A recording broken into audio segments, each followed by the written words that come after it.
So you guys have asked for this. You guys wanted this first, second. So that's why I'm going to do it first because it doesn't quite work. I still need to figure out how to film it. So we're going to talk about this series, U.S. presidents who died in office. So this will include how they died, what day they died, who ascended to the presidency, and how was the vice president who succeeded to the presidency sworn.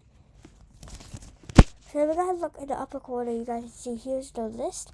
We will be focusing on William Henry Harrison today. Which is this dude. So, 1841, William Henry Harrison.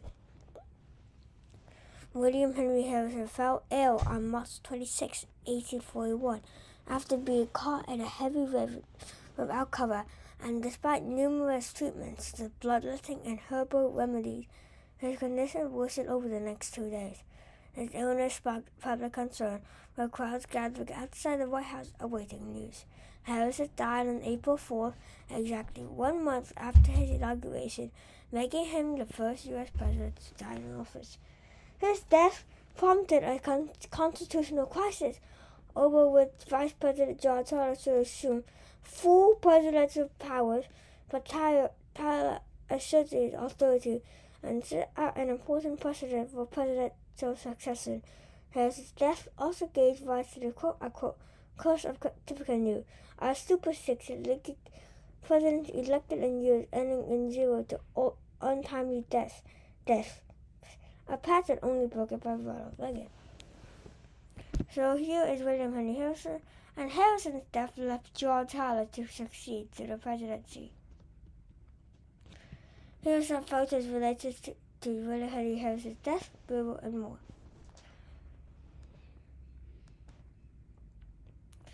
So this is the inauguration.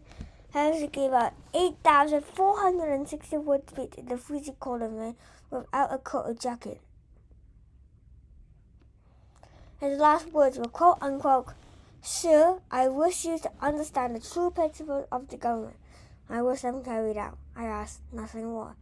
Now, this was to a attending doctor, but some people speculate that this was to Vice President John Tyler. Here's the gravesite of William Henry Harrison. And William Henry Harrison on his deathbed, surrounded by clergymen, a physician, family members, and administration officials.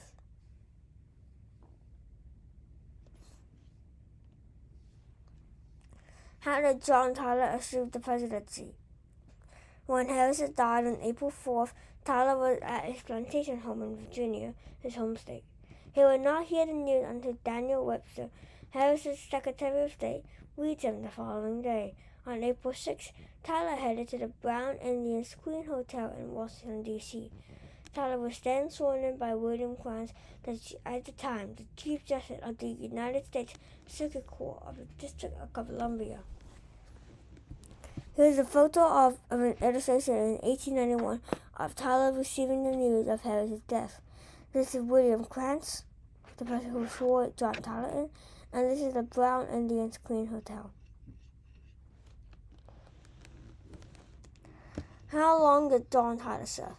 As Tyler only became president because of Harrison's death, John Tyler didn't serve for 4 years, instead serving out the remainder of Harrison's time, which was 3 years and 11 months, adding up to a total of 1,430 days.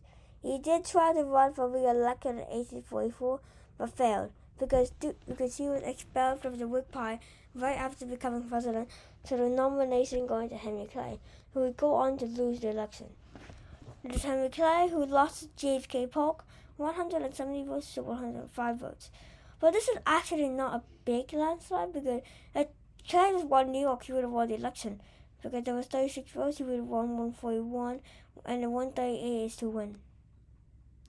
John Tyler for president, John Tyler for vice president.